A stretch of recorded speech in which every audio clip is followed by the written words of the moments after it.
Bragg, North Carolina, has long been known as the home of the airborne soldier.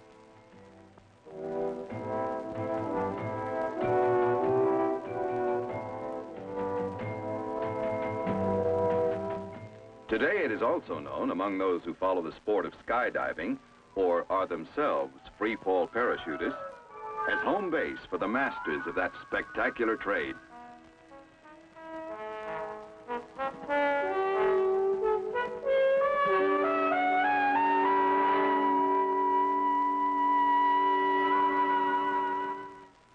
Welcome to Fort Bragg.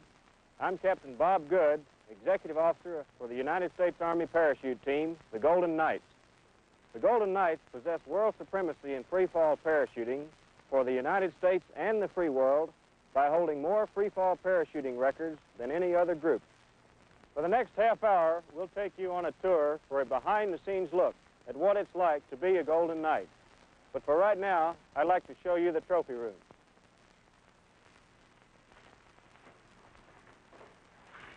These are some of the trophies that your Army parachute team has accumulated from all over the world. They represent the very best in all possible phases of parachuting competition, both nationally and internationally. We're not a big unit as Army organizations go. 52 men make up the entire team. This breaks down into 3 teams for free-fall demonstrations and competition. But you'll see all that later. Right now, maybe you're wondering how a man gets to be a member of the Golden Knights, what the requirements are. Well, a man must first of all be a volunteer. He must be a qualified military parachutist, and he must have over 200 free-fall parachute jumps to his credit. And he must last but not least have an outstanding record for both conduct and efficiency. Now, let's show you just how we operate. This is headquarters. Doesn't look much different from a couple of hundred other orderly rooms here at Fort Bragg. But for us, it's home. From here, the coordinating is done, training is scheduled, demonstration jumps arranged, and the national and world competitions planned for. Now let's take a regular training day. Free-fall parachuting is not a thing to be done haphazardly or off the cuff. Detailed briefing sessions before each jump ensure that every man scheduled to step out into empty space knows exactly what he's to do and where and when and on whose signal. Only then is he ready to get into his working gear. In addition to jumpsuit and boots, this means a fitted helmet, a main parachute in back, and a reserve chute in front. Mounted on the reserve chute, where he can see them at a glance, are the 2 essential instruments of the skydiver, his altimeter and his timer. In the case of the Golden Knights, another standard item of equipment is at the lower end of this lanyard, a bracket of smoke grenades to mark the jumper's trail across the sky. Check and double check is the rule, and no one objects to the time it takes. On the way down is no place to find out you've forgotten something.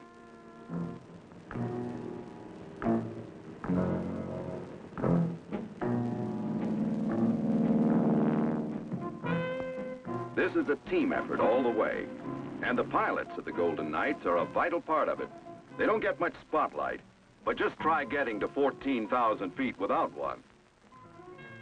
At ground level, wind speed and direction are precisely measured and reported. A smoke grenade, like the ones the jumpers wear, lets them see from above the direction and velocity of ground winds.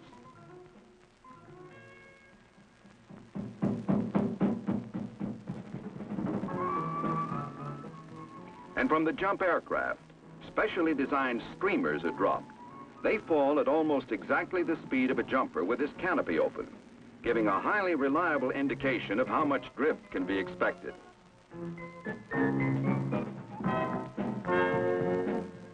When everything is ready, the word is passed to the aircraft.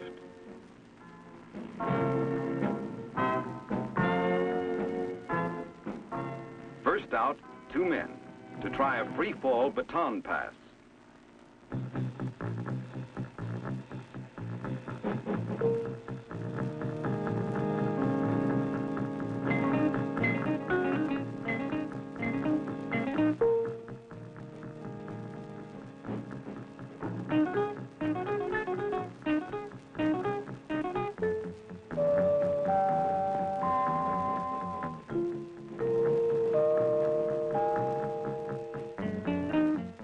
2,000 feet above the ground, the men pop their canopies. This, too, is a safety factor, allowing room for the reserve chute to be used if necessary. This, however, is extremely unlikely. Each man packs his own chute.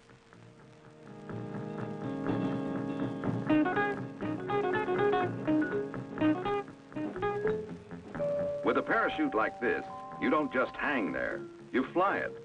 Hand toggles control the flow of air through the slots of the special Paracommander canopy.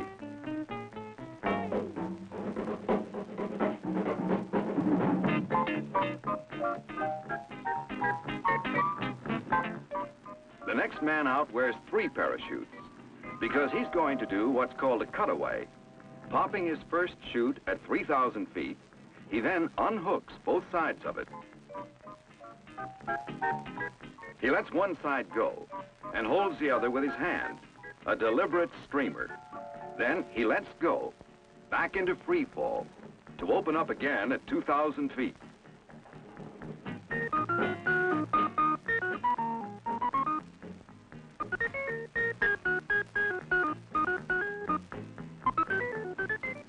Now it's 2 men again to perform a tricky maneuver called the diamond track.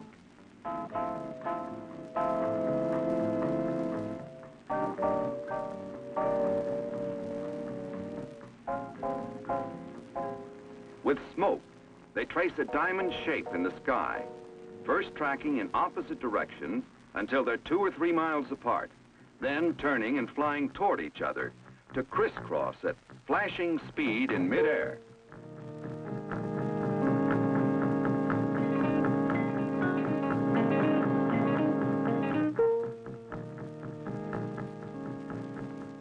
The final maneuver coming up calls for 4 men. Their objective, precision formation flying without benefit of an airplane. At terminal speed, around 130 miles per hour, they streak toward the Earth.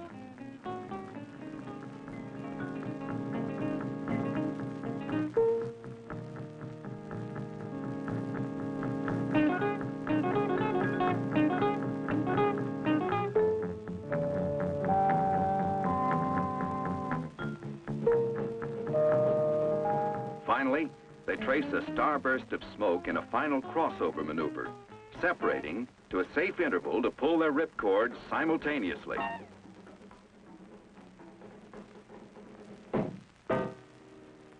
Okay, gentlemen, if you'll give me your attention just for a minute, I'll give you a brief critique on the jump that you just made. I watched each one of the passes on the telemeter here, and I have a real good idea of what each one of the jumps looked like. For the pilot, he flew real fine orbits. They were about 4.5 minutes between each pass, exactly what we want for the regular show.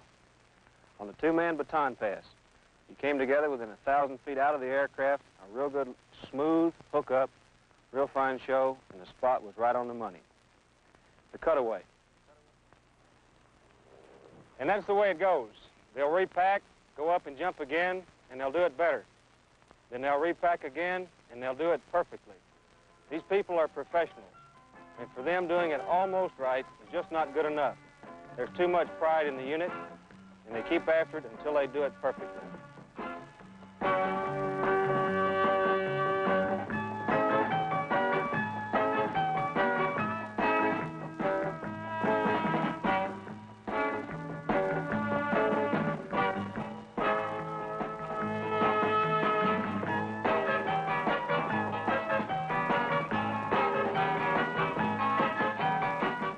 Sometimes during practice sessions, there's time to try things just for fun, like this 4-man star.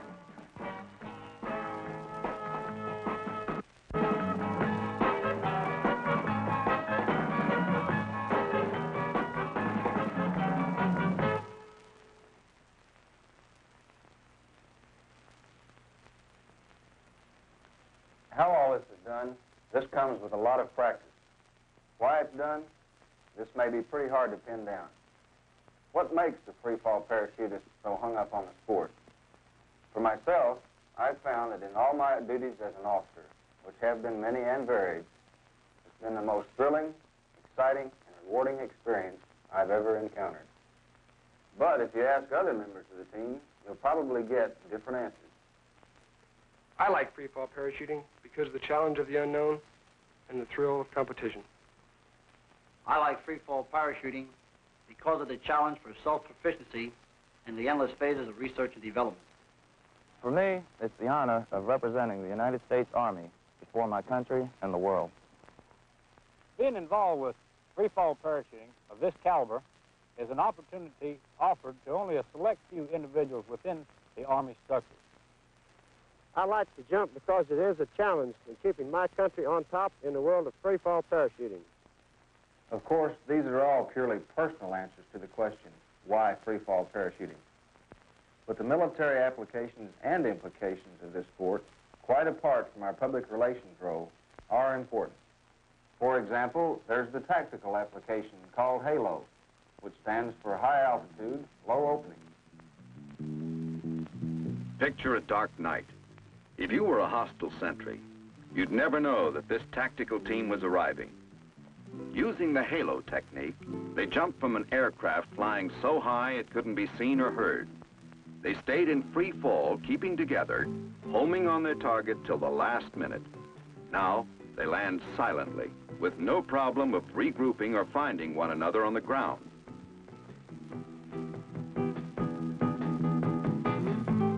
The technique is experimental. The experimenters are the Golden Knights.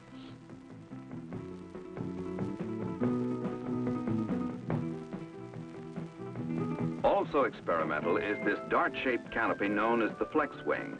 Highly maneuverable, it's like a glider and shows promise for use with men or cargo. Then there's this odd configuration. It's called the parafoil, and its wing-like shape is kept in something like an inflated condition by the flow of air through and around it. As you can see, it has a remarkably flat glide ratio and is highly controllable.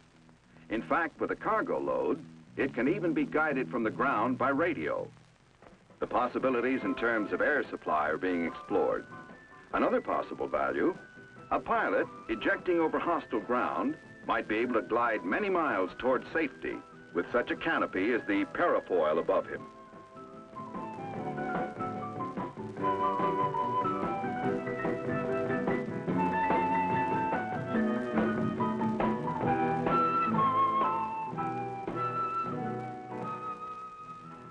Training, research and development, competition, and public demonstrations. All things considered, we don't have to worry about finding something to keep us busy. These are some of the competition trophies, but only a small portion of our time is spent competing. A great deal of the time is spent traveling around the country and outside the U.S. giving free fall demonstrations. It's always fun, hectic but fun.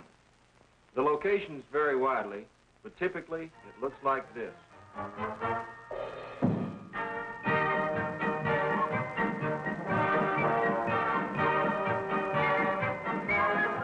At some 150 locations each year across the nation and overseas as well, the Golden Knights perform for the public.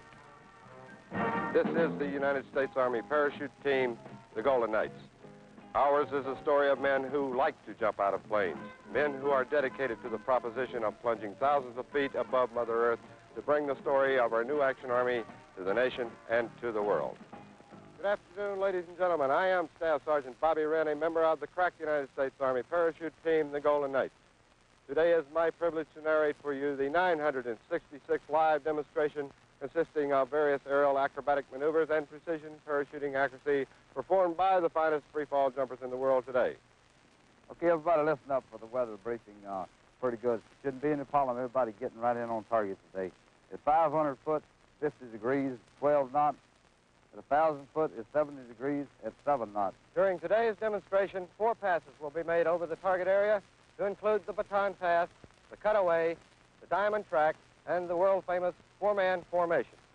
The target located to your immediate front is used strictly as a reference point for the jumpers and jumpmaster in the aircraft to identify the proper landing area. The jumpers are not attempting to hit the target. They are required to turn their parachutes into the wind and make a demonstration-type landing, whereas in competition jumping, they do attempt to hit the target. The initial pass today will be the baton pass. Altitude at this time, 13,500 feet. Aircraft is inbound.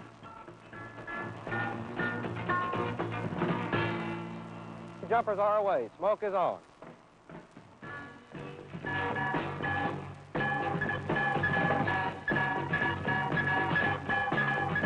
Jumpers are on the same level at this time, coming in to make the hookup.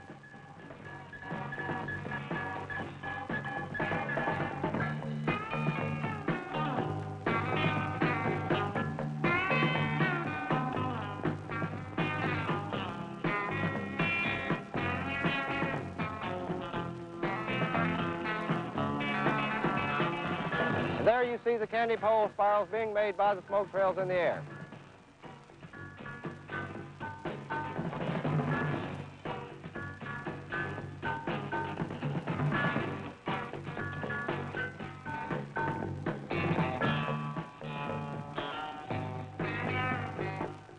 Ripcord pull has been made, and there the black and gold canopy of the United States Army parachute team, the Golden Knights.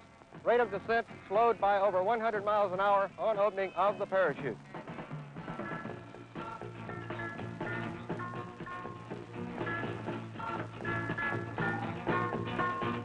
And there, ladies and gentlemen, the stand-up landing by the parachute.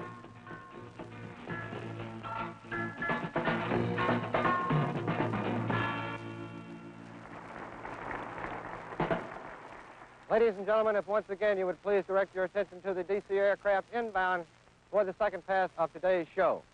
On this pass, there will exit one jumper. The cutaway will be performed for you to show you the deliberate malfunction and recovery of a malfunctioned parachute. The jumper is away at this time. Smoke is on. This jumper, wearing 3 parachutes, will activate one at 3,000 feet, actually called streamer. And there you see the orange and white canopy being deployed above the jumper's head at this time.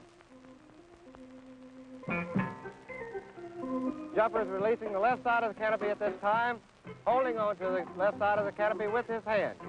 Right side is being released at this time, and there you see the actual streamer of the parachute being made.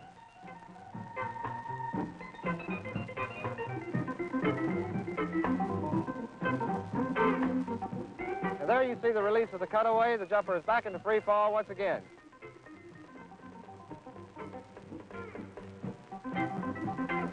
Right hand in for the ripcord pull, and there once again the black and gold of the United States Army parachute team, the Golden Knights.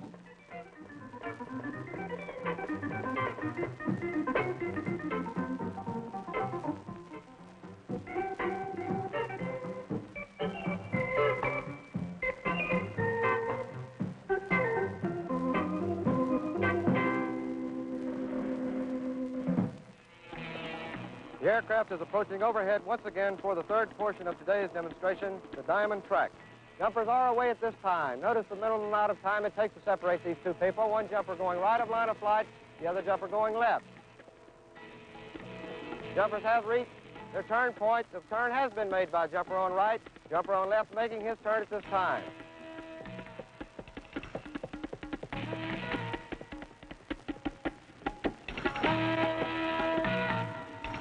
There you see the two jumpers are coming closer and closer together, speeds 160 miles an hour, and there they actually cross in the air.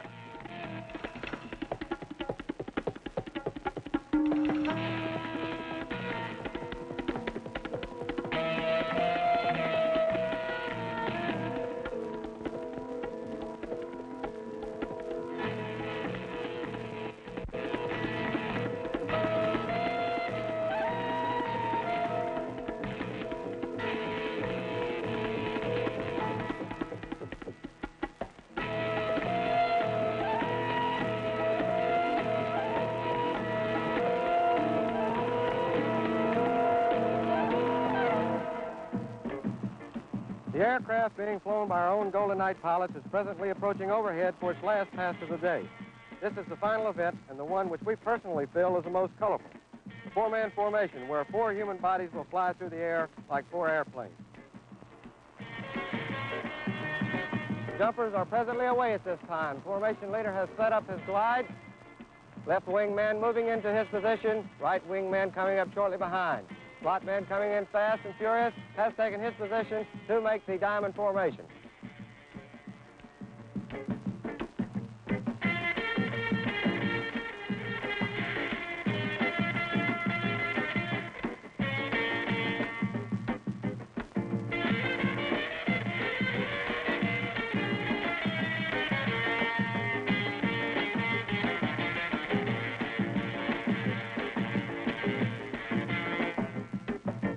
Jumper has given a signal, and there is a crossover. 4 jumpers crossing each other in the air, speeds over 130 miles an hour.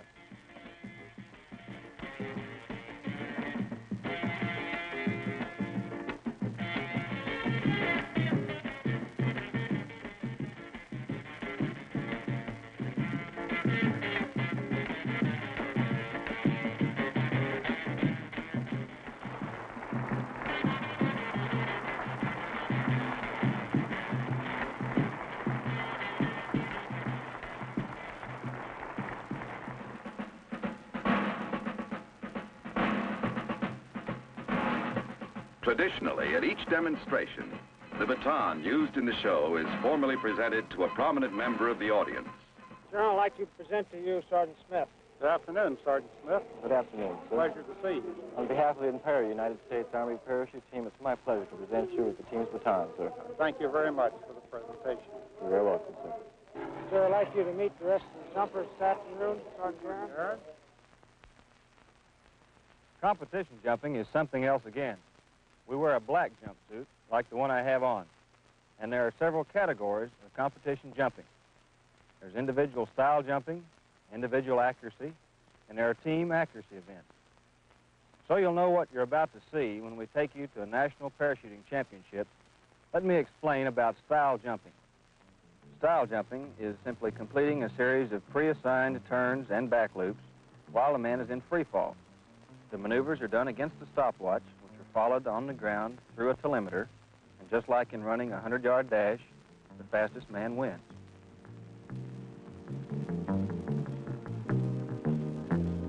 In accuracy events, this is what we use.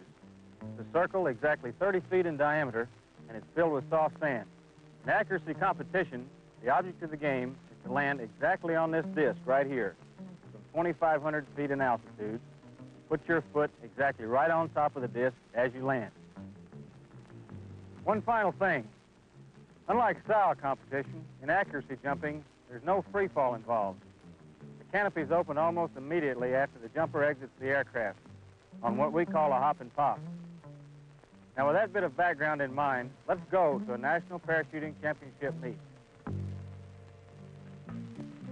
The world of sport parachuting competition is a close-knit fraternity, a lively combination of casual informality on the ground and intensely disciplined concentration in the air.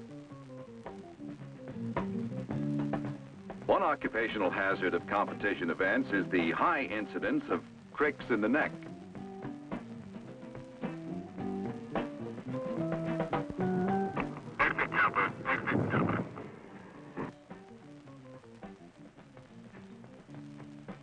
Jumper's out.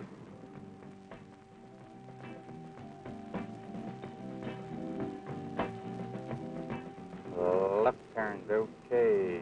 Right turn's okay. Back loop's okay. Left turn's okay. Right turn's okay. And back loop's okay. Not bad. Green series. 11.3 second series. Black and gold canopy.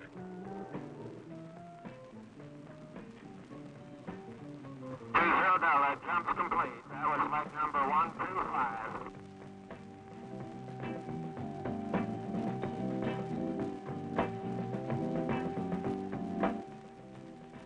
Once in a while, a team member is able to bring along his own personal equipment checker.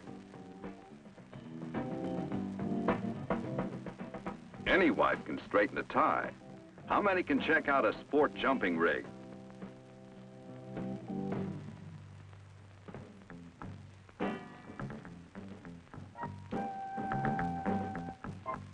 Contrasting with the obvious drama of demonstrations, the competition events run their course in a kind of low-key intensity.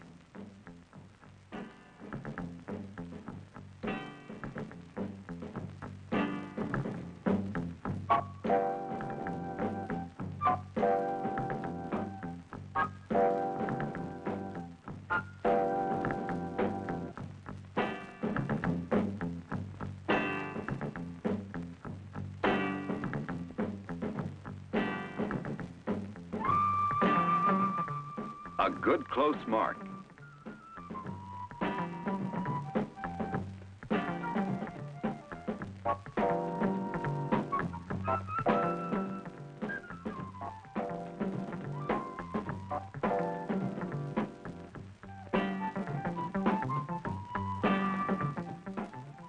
This Golden Knight does what everybody's trying to do. He stomps the plate, lands dead center on the target disc. Traditionally, the disc is awarded to anyone skilled enough to guide himself directly to it from half a mile up. If you dig it, it's pretty exciting, but to each his own. Finally, all the totals are added up. Mr. Plummer, as president of the United States Parachute Association, I want to offer my sincerest congratulations to you and your fine bunch of men who have picked up 81 new world records as issued and approved by the international awarding body, the FAI. I'd like to thank you very much, Dr. Fitch. It happens every time. The excitement and the action end for the time being, and it's time to head for home or on to another show or competition.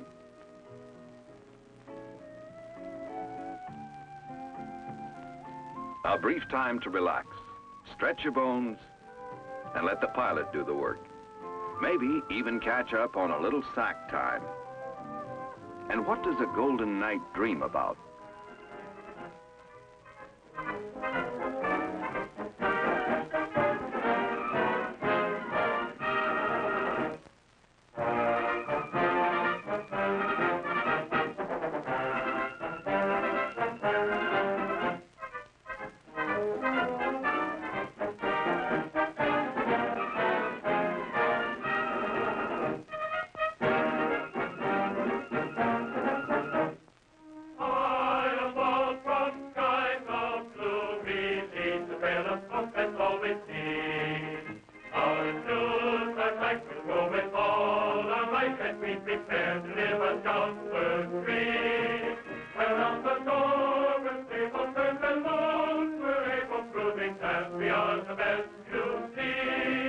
Unfurling canopies of black and gold, with the U.S. Army Airmen